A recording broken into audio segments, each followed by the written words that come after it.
This is Pulse of Africa, the face of Ethiopia, the voice of Africa.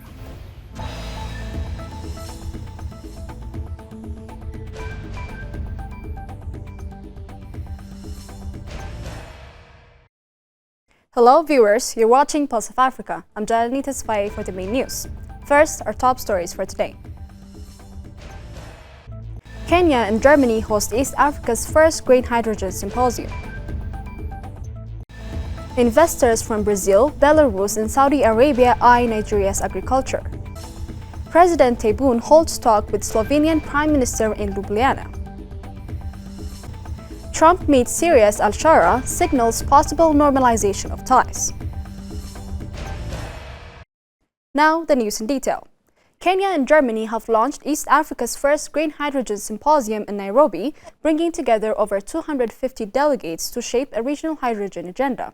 The two-day event, opened by Energy CS Oppio Wandayi on May 14, aims to unlock green hydrogen's potential for clean industry, sustainable fertilizers and job creation.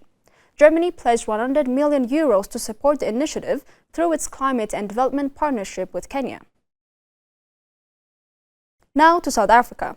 South African President Cyril Ramaphosa will visit the U.S. next week for a working visit, meeting President Donald Trump at the White House on May 21. The two leaders are expected to discuss bilateral, regional and global issues, with Ramaphosa's visit providing an opportunity to reset the strategic relationship between the two nations. Tensions between the U.S. and South Africa have risen since Trump's return to office, especially over issues like land reform and the U.S. stance on Israel. Shifting to Algeria. Algerian President Abdelmadjid Tebboune held talks with Slovenian Prime Minister during his state visit to Slovenia, invited by President Nataša Pirc Musar. The meeting took place at the Slovenian Presidential Palace following an official welcome at Congress Square. Discussions between the two leaders were later extended to their respective delegations from both countries. Moving on to Cameroon. Cameroon's Kribi Deepwater Port Phase 2, built by China Communications Construction Company's subsidiary CHEC, has officially begun operation. The 715-meter terminal, with 2 container berths, aims to become a key trade hub connecting Cameroon, Chad and the Republic of the Congo to global markets. Described as a model of China, France and Cameroon cooperation, the port will enhance regional logistics, improve Cameroon's global shipping competitiveness, and boost economic growth in the Gulf of Guinea. The ongoing Phase 3 will include mineral and hydrocarbon terminals, with construction starting in 2027 and 2028. In other news, U.S. President Donald Trump announced that Washington is considering normalizing relations with Syria following a historic meeting with interim President Ahmed Al-Shara, the first such encounter in 25 years. Speaking at a Gulf Cooperation Council summit in Riyadh, Trump revealed plans to lift all sanctions on Syria, calling it a chance for a fresh start for the country. The meeting, which was also attended by Saudi Crown Prince Mohammed bin Salman, marks a significant shift in U.S.-Syria relations. Meanwhile, Russian President Vladimir Putin will not attend Thursday's Russia-Ukraine peace talks in Turkey, despite initiating the talks and calls from Ukrainian President Volodymyr Zelensky for direct dialogue. The Kremlin is sending a low-level delegation instead, casting doubt over the prospects for a ceasefire. U.S. President Donald Trump, who initially supported the initiative, will also not attend. The talks will include delegations from both sides, but Putin's absence raises concerns about Russia's commitment to the process. The story of resurgent Ethiopia and burgeoning Africa is here, only on the Pulse of Africa channel, all the time. Pulse of Africa, the face of Ethiopia, the voice of Africa.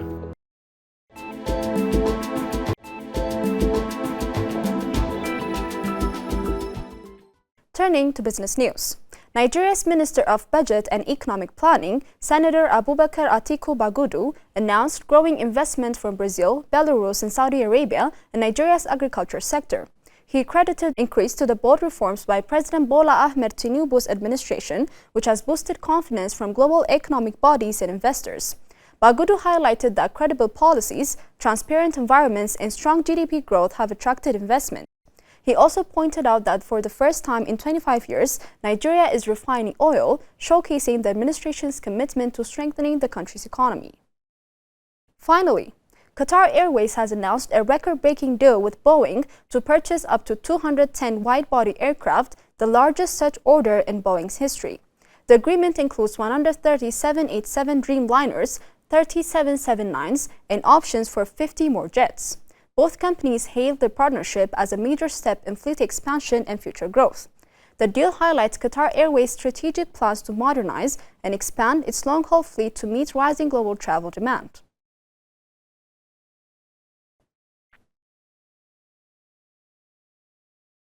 Before concluding, let us provide you with the latest updates on global commodities prices.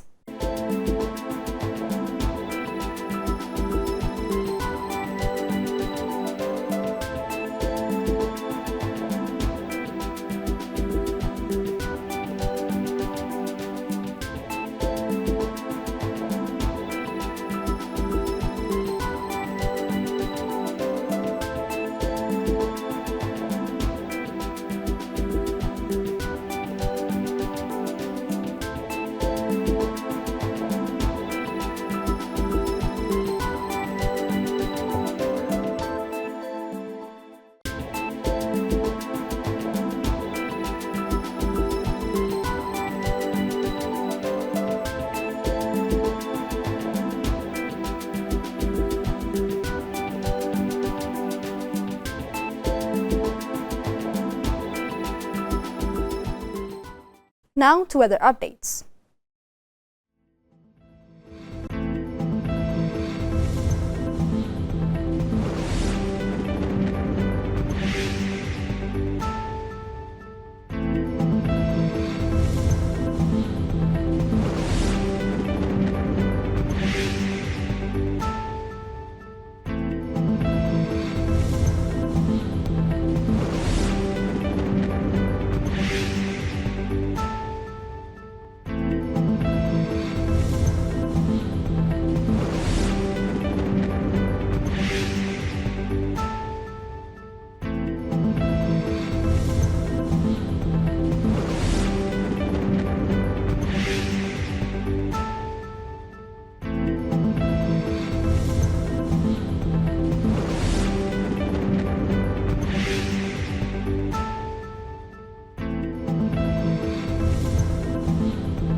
That's all for today, and thanks for watching Pulse of Africa.